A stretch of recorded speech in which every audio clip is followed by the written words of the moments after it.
Step through that low wooden door, and the cold Norwegian night disappears behind you. Smoke curls along a ceiling black with 100 winters. Somewhere in the dark, a dog growls, a baby cries, and an old man laughs at a joke you'll never understand.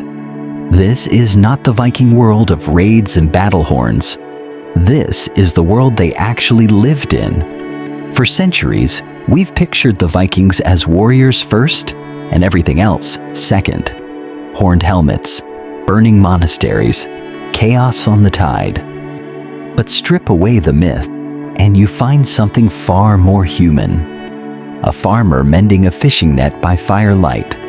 A mother weighing out grain for the morning meal.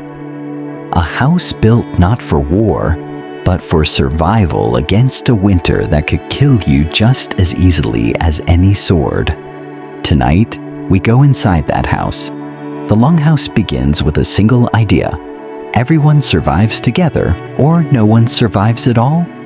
One long room, sometimes 40 meters end to end, built from timber and turf.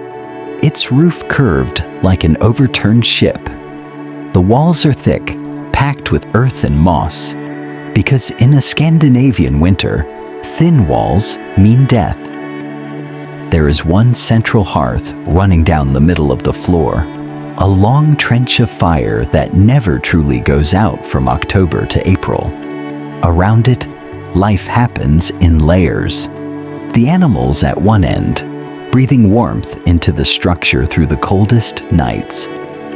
The people at the other sleeping on raised platforms lined with straw and wool.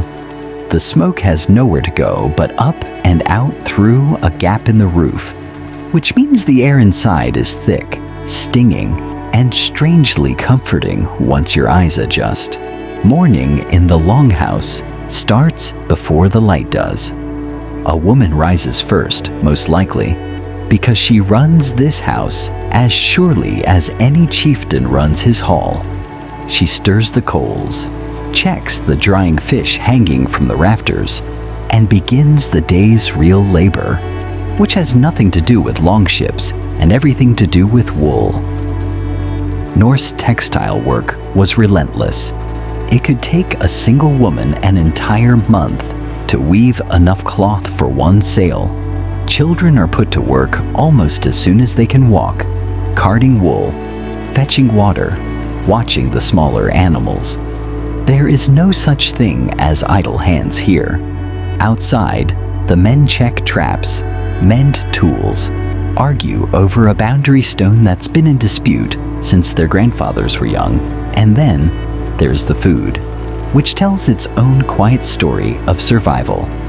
Barley porridge, dried cod, so hard it had to be beaten with a mallet before eating. Skyr, a thick soured milk that kept through the winter months. Meat was precious, saved for feast days and the arrival of guests, because hospitality was not a courtesy in this world. It was a sacred obligation. Turn away a traveler on a winter night, and the gods themselves were said to be watching. In the evenings, the Longhouse becomes something else entirely. The fire burns higher. Someone brings out a lyre or a drum.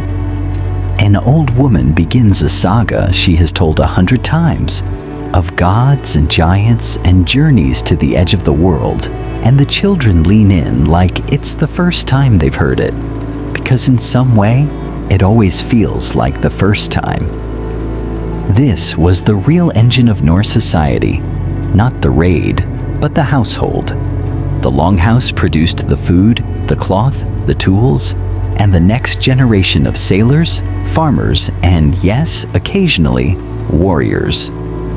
When the men did leave to raid or trade, it was the household that kept functioning without them, sometimes for years at a time. Archaeologists have found spindle whorls worn smooth from decades of use, cooking pots patched again and again rather than replaced, door frames rebuilt generation after generation on the exact same foundations. These weren't temporary shelters. Some longhouses stood, and were rebuilt and stood again for over 300 years. The raids ended. The empires the Vikings touched rose and fell without them. But in the quiet history of the Longhouse, something else survived. The ordinary, stubborn rhythm of people building a life against an unforgiving land. One fire, one harvest, one winter at a time. History remembers the sword, but it was built by the hearth.